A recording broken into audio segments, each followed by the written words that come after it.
आपण पाहत आहात जनता न्यूज एक्सप्रेस।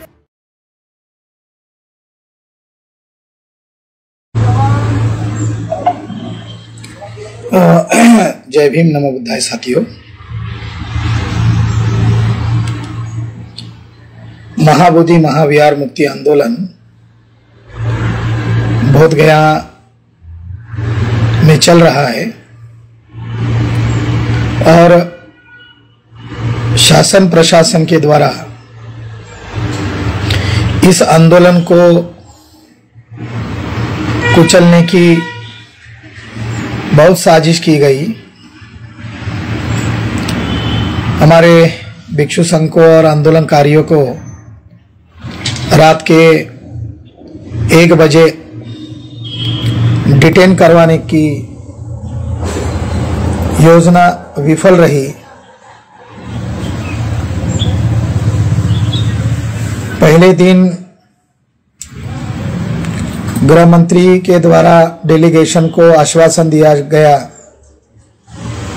कि सप्ताह भर तक का हमें समय दीजिए, हम इसका समाधान करेंगे।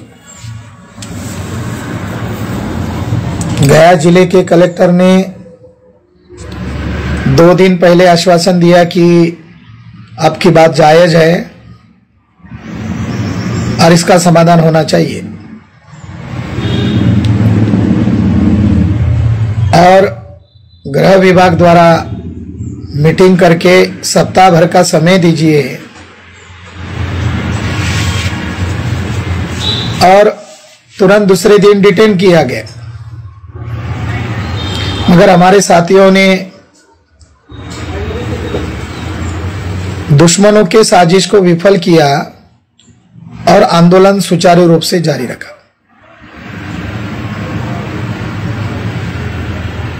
मैं भी उस आंदोलन का एक हिस्सा हूं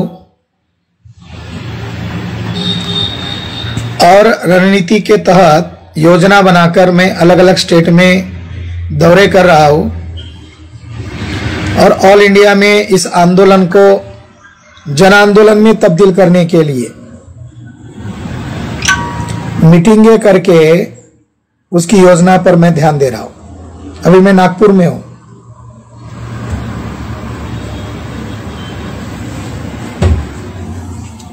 नागपुर में मैं इसीलिए आया कि उम्मीद ये थी कि नागपुर में इस आंदोलन को कोई डायवर्शन करने का काम नहीं करेगा, मगर इस आंदोलन को डाइवर्ट करने का काम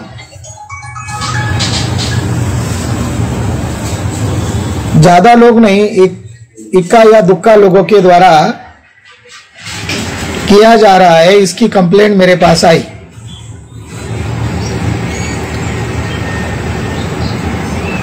भंते हर्षबोधि नामक एक भंते जी है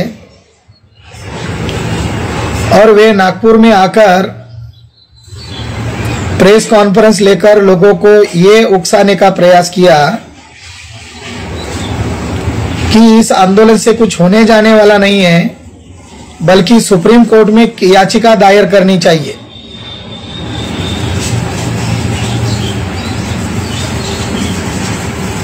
और उन्होंने जो प्रेस कॉन्फ्रेंस लिया उसमें उनके संबंध नितिन गडकरी के साथ कितने अच्छे हैं इसका उन्होंने बखान किया। देवेंद्र फडणवीस के साथ नरेंद्र मोदी को वो मिलने जाने वाले हैं, ये भी बात उन्होंने उजागर की। मगर ये बात वो बार बार फैला रहे थे कि सुप्रीम कोर्ट में याचिका दायर करो। इसके पीछे इंटेंशन क्या है? इसके पीछे इंटेंशन है, ये जो बोधगया में आंदोलन शुरू हुआ है, ये आंदोलन देश का ही नहीं अब दुनिया का आंदोलन बन गया है और नागपुर में इस आंदोलन का बहुत गहरा असर पड़ा हुआ है। तो इसका सबसे ज्यादा डर आरएसएस और बीजेपी को सता रहा है।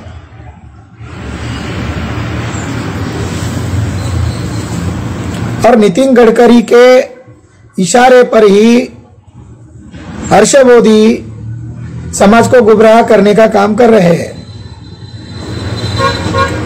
उनकी बात में कितना तथ्य है? क्लॉज नंबर 13 में ये लिखा हुआ है, महाबोधि टेम्पल एक्ट 1949 के क्लॉज नंबर 13 में ये लिखा हुआ है, भले ही यह स्थान बौद्ध स्थल है और हिंदू और बौद्धों में कोई विवाद होता है तो उसका अंतिम फैसला बिहार राज्य का सीएम करेगा। यानी उसका दूसरा मतलब होता है एक्ट बनाने वाले ब्राह्मणों ने अत्यंत चालाकी से यह विवाद होने वाला है, क्योंकि ब्राह्मणों को उसमें प्रमुख बनाए हैं, महंत ब्राह्मण को महाबोधि महाविहार का प्रमुख बनाए या ब्राह्मणों को ही उस जगह का मालिक बनाए, आधा मालिक ही क्यों ना हो मगर बनाए। तो क्लॉज नंबर 13 इंडिकेट कर रहा है कि आप कोर्ट में नहीं जा सकते। मगर जानकारी के लिए खासकर की विदर्भ के लोगों को और खासकर की नागपुर के लोगों को जानकारी के तौर पर मैंने जगह जगह सभाएं ली, मीटिंगें ली, आज भी मेरी मीटिंगें चल रही है। तो लोग इस बात के लिए कन्विंस हो गए हैं कि वो जो व्यक्ति है जो गुमराह करने का काम कर रहा है उनको जानने में सफल हो गए और उनकी जो आंदोलन को विदर्भ में खासकर कि नागपुर के लोग इस आंदोलन को समर्थन न दे, ये जो दुश्मनों के द्वारा साजिश रची जा रही थी, इस साजिश को विफल करने में हम लोग कामयाब हुए हैं। मगर जानकारी के तौर पर जो मैंने नागपुर के विभिन्न मीटिंगों में और सभाओं में मैं 2 दिन से जो बातें बता रहा हूं उसका रिजल्ट आ रहा है, लोगों को सच्चाई मालूम हो गई है, वो जानकारी के तौर पर यह भी प्रस्तुत कर रहा हूं। दार्जिलिंग के एक सम्मानीय व्यक्ति थे, मिस्टर वांगड़ी, बुद्धिस्ट थे। लॉकडाउन में उनका देहांत हुआ। तो वांगड़ी साहब ने जो क्लास 1 अधिकारी थे, उन्होंने सन 2012 को सुप्रीम कोर्ट में याचिका दायर की कि ये जो बीटी एक्ट है और इसमें जो प्रावधान है 5 मेंबर गैर बुद्धिस्ट रहेंगे, तो इसमें ये प्रावधान रद्द कर दिया जाए और 9 के 9 मेंबर बुद्धिस्ट बनाए जाए। ये डिमांड मिस्टर वांगड़ी जी ने सुप्रीम कोर्ट में याचिका के द्वारा की।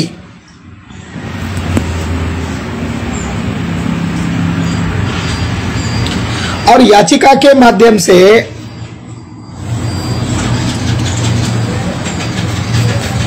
बहस शुरू हुई और सन 2018 में फैसला आया। फैसला देने वाले जज ने बड़े होशियारी से फैसला दिया कि बोध गया टेम्पल एक्ट 1949 यह बिहार लेजिस्लेचर के द्वारा पारित किया गया एक्ट है, इसलिए न्यायपालिका की सीमा है। हम लेजिस्लेचर के द्वारा पारित किए गए एक्ट को खारिज नहीं कर सकते, आपकी डिमांड को हम मान्य नहीं करते। तो 2018 में फैसला आया कि ब्राह्मणों को हटाने की आपकी जो डिमांड है और 100% बुद्धिस्टों को रखने की जो आपकी मांग है, इस मांग को हम खारिज करते हैं। ऐसा फैसला आया, सुप्रीम कोर्ट का फैसला आया। तो किस आधार पर यह कहा जा सकता है कि जुडिशरी में बैठे हुए जजेस हमारी बात को मान्यता देंगे? तो जो मनुवादी व्यवस्था का पार्ट बने हुए लोग हमारी बात को अमान्य करेंगे, तो इसके लिए दूसरा रास्ता है जन आंदोलन। बोध गया का आंदोलन अब जन आंदोलन बन गया है और इस आंदोलन को हतोत्साहित करने की बजाय इस आंदोलन में हिस्सा लेने की जरूरत है।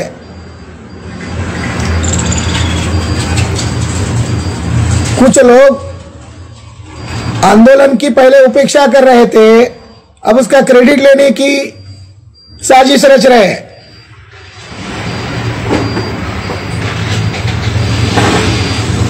मगर निष्ठा चाहिए, ईमानदारी चाहिए, कमिटमेंट चाहिए।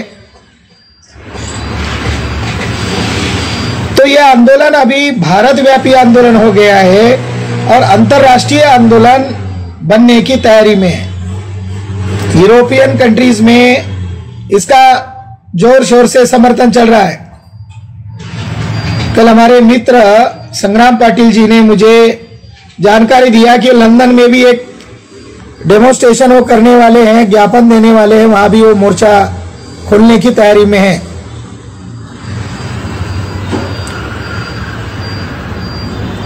अमेरिका में भी इसका बड़े पैमाने पर विरोध शुरू हुआ है ब्राह्मणों के कब्जे का। तो ये इंपॉर्टेंट बात है कि यह आंदोलन को विश्व स्तर का समर्थन मिल रहा है। कल एक साथी ने मुझे एक वीडियो भेजा भंते आनंद जी का, जो एक सीनियर भंते जी है और सीनियर होने के नाते हमें उनका रिस्पेक्ट है। मगर उस वीडियो में उन्होंने कहा कि बोध गया में ब्राह्मण ही नहीं है, ये जो आंदोलन करता है ये गलत प्रचार कर रहे हैं।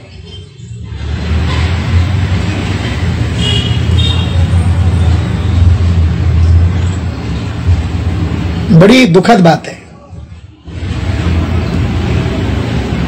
आप इस आंदोलन का अगर समर्थन नहीं कर रहे हो तो विरोध भी मत करो।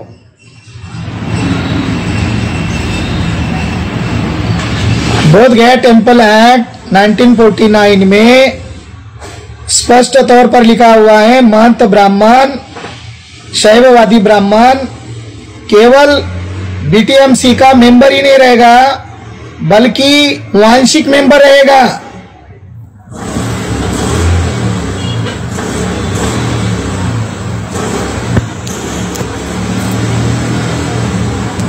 यानी ब्राह्मण जो है वो केवल मेंबर नहीं है, महंत ब्राह्मण वांशिक रूप से मेंबर रहेगा। और जिस महंत ब्राह्मण जयपाल गिर, महंत गिर, देवल गिर ने 1895 में अनागारिक धर्मपाल को जानलेवा हमला किया, बुद्ध प्रतिमा की विटंबना की और आईपीसी की विभिन्न धाराओं के तहत इन महंत ब्राह्मणों पर केस हुई। केस में महंत ब्राह्मण हार गया और वो महंत ब्राह्मणों को कोर्ट ने जस्टिस मैकफरसन महोदय ने सजाएं सुनाई और सजा सुनाते हुए कहा कि इनको सूली पर चढ़ाया जाए या आजीवन कारावास में डाला जाए या इससे भी बड़ी सजा दिया जाए तो कम है।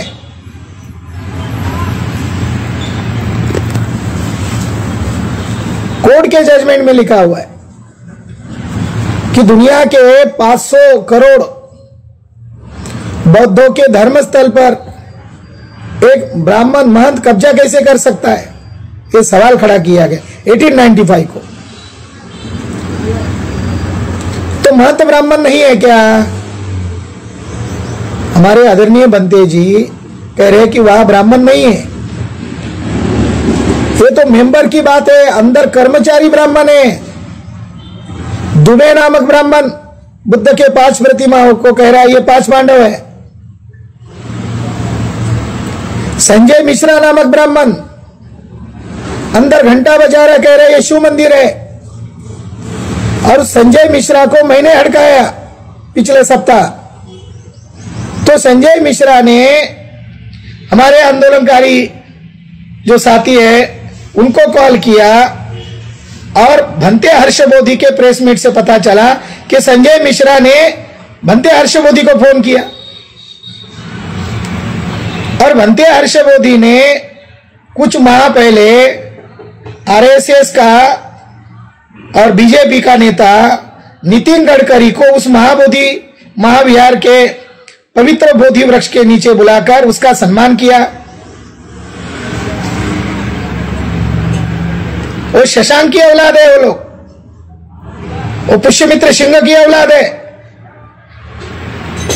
शशांक ने तो बोधि वृक्ष उखाड़ फेंका था। तो आरएसएस और बीजेपी के साथ जो नजदीकियां बढ़ाना चाहते हैं ऐसे लोगों से सावधान रहना चाहिए।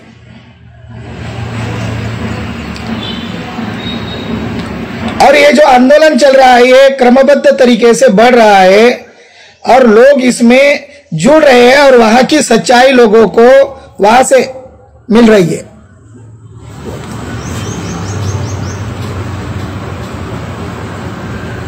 वो जो आंदोलनकारी लोग हैं, हमारे लोग हैं, एफिडेविट लिख के दिया है कि अगर हम मर भी जाते हैं तो आंदोलनकारियों के ऊपर कोई आंच नहीं आएगी। हम स्वेच्छा से लिख के दे रहे हैं और हमारे परिवार के जन भी हमें, हमारे समिति के लोगों को आपत्ति नहीं उठा सकते। इतने कर्मठ लोग हैं जो वहां लड़ रहे हैं, एफिडेविट लिख के दिया है। तो ये आंदोलन जो है ये अस्मिता का आंदोलन है, स्वाभिमान का आंदोलन है। तो ये दो भंते के द्वारा जो प्रतिक्रिया आई है इनका खंडन करना बहुत जरूरी था और इसकी प्रतिक्रियाएं कुछ साथी कह रहे थे। हमने सोचा था इन दोनों भंते के द्वारा जो दुश्मनों को हौसला बढ़ाने वाली जो प्रतिक्रिया आ रही थी उसका हम इग्नोरेंस करें, ऐसा हमने सोचा था, मगर ये बोलना पड़ रहा है। दूसरी महत्वपूर्ण बात, जो चरणबद्ध आंदोलन है वो आंदोलन निर्धारित है, उसमें बदलाव नहीं करना है। 28 तारीख को जो ज्ञापन आंदोलन दिए थे, लगभग 22 राज्यों में ज्ञापन आंदोलन दिए गए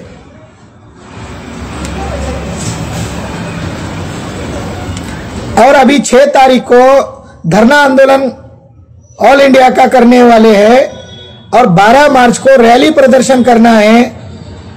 यह बात महत्वपूर्ण है और इसके लिए महाबोधि महाविहार मुक्ति आंदोलन संघर्ष समिति ये हमारा हेड बैनर रहेगा और उसके नीचे विभिन्न ऑर्गेनाइजेशन रहेंगे, विभिन्न संस्थाएं रहेगी।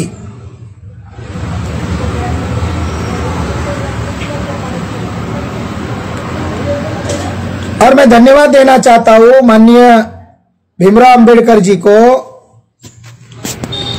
और नॉर्थ इंडिया के विभिन्न बुद्धिस्ट ऑर्गेनाइजेशन को कि जिन्होंने इस बात को स्वीकृति दिया और इस आंदोलन को समर्थन जाहिर किया। गुजरात के भी बुद्धिस्ट ऑर्गेनाइजेशन को जिसमें एसएसडी है, इनका भी बहुत धन्यवाद मैं ज्ञापन करना चाहता हूं। मेहसाना के प्रसेनजीत जी है, इनको भी मैं धन्यवाद ज्ञापन करना चाहता हूं। और साउथ इंडिया के, तेलंगाना के, आंध्र प्रदेश के, यहां तक कि कर्नाटक के साथियों को और वहां की आंदोलन को समर्थन जाहिर किया है। और ऑल इंडिया इसका उद्देश्य नेक है, महाबोधि महाविहार। तो ये इसका निर्धारित जो चरण है 6 मार्च और 12 मार्च को भारी संख्या में, लाखों की संख्या में लोगों को इकट्ठा आना है और इसकी तैयारी चल रही है। चंदौली जो उत्तर प्रदेश का जिला है वहां बड़े पैमाने पर तैयारी चल रही है और प्रशासन के द्वारा सनातन धर्म के साथियों को यह आंदोलन को लेकर डरा रहे, धमका रहे हैं। मगर उत्तर भारत में, खासकर कि उत्तर प्रदेश में भी विभिन्न जिलों में इस आंदोलन की तैयारी जोरदार चल रही है। सरकार अगर आपको डराती है, धमकाती है, इसका मतलब है कि बिहार का यह आंदोलन नहीं है, बोध गया का आंदोलन बिहार का आंदोलन नहीं है, यह देश का आंदोलन है। तो उत्तर प्रदेश में भी बड़े पैमाने पर हमारे साथी और विभिन्न संस्थाओं के प्रतिनिधियों को साथ में लेकर, संगठनों को साथ में लेकर कर रहे हैं। ये समाज की लड़ाई है, ये स्वाभिमान की लड़ाई है। एट ज्वाइनिंग इसको करना होगा। महाराष्ट्र में 2 बड़ी सभाएं मुंबई और नागपुर में हम करने वाले हैं, जल्दी उसकी तारीख डिक्लेयर करेंगे। क्योंकि इस आंदोलन को समर्थन देना ही केवल काफी नहीं है। तो यह आंदोलन हम क्यों कर रहे हैं? इस आंदोलन के पीछे जो लोगों की भावनाएं लगी हुई है, तो ये भावनाएं वैश्विक भावना बन चुकी है। महाबोधि महाविहार ब्राह्मणों के नियंत्रण से मुक्त होना चाहिए। मैंने कुछ दिन पहले महंत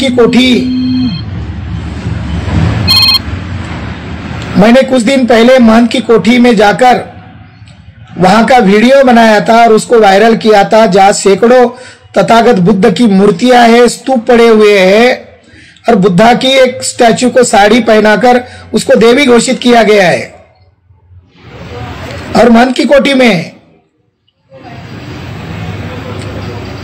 तो महाबोधि महाविहार पर जो कब्जा किया हुआ ब्राह्मण महंत है, और हमारे आदरणीय बनते जी बनते आनंद जी कह रहे कि वहां कोई ब्राह्मण ही नहीं है। तो कभी बोध गया जाएंगे आप तो कृपा करके वो महंत की कोठी में जरा नजर डालिए। आप हमारे रिस्पेक्टेड भिक्खु है। जो महंत बुद्ध के मूर्तियों को दीवार में दबाकर रखा हुआ है, और बुद्धा के ओटी स्तूपा के ऊपरी हिस्से में जो खाली जगह है उसमें कुत्ते बिल्लियों को दूध पानी पिला रहा है, ये हमारे बुद्ध धर्म का अपमान करने वाले ब्राह्मण का कब्जा महाबोधि पर क्यों है? अभी तो वहां मोर्चा चल रहा है, आंदोलन चल रहा है। महंत के कोठी पर जब लाखों का मोर्चा आएगा तब क्या होगा? हम हमारे बुद्ध के प्रतिमाओं की, स्तूपा की बदनामी बिल्कुल सह नहीं सकते। तो सरकार की भलाई इसी में है कि वो इस जगह को ब्राह्मणों के नियंत्रण से खाली करे। ये विश्व धरोहर है। अन्यथा ये आंदोलन जो अब जन आंदोलन बना हुआ है, तो लोग आगे कुछ कर सकते हैं लाखों की संख्या में महंत की कोठी पर, तो नीतीश सरकार की बड़ी फजीती होगी। उन्हें सलाह है, वार्निंग है। धन्यवाद। आप लोगों को अपडेट देते रहेंगे। मैं फील्ड में हूं, कुछ टीम फील्ड में है और अन्य टीम वहां आंदोलन कर रही है। मैं जल्द ही वहां आंदोलन स्थल पर रिज्वाइन हो जाऊंगा, और अगली रणनीति क्या रहेगी, अगला प्लानिंग क्या रहेगा, इसके बारे में आपको अपडेट देते रहेंगे। अभी 6 मार्च को धरना आंदोलन है और 12 मार्च को रैली प्रदर्शन है। उस पर सभी लोगों को ध्यान आकर्षित करना है और उसकी जोर शोर से तैयारी करनी है। और जो लोग इस आंदोलन को डाइवर्ट करने का, मिसगाइड करने का काम करेंगे, ऐसे लोगों को बायकॉट करना है। धन्यवाद। अचूक बातम्या, निपक्षपाती विचार, अन्यायाविरुद्ध वाचा फोडणारे परखड विचारांचे सार्वभौम दैनिक प्रजासत्ताक जनता।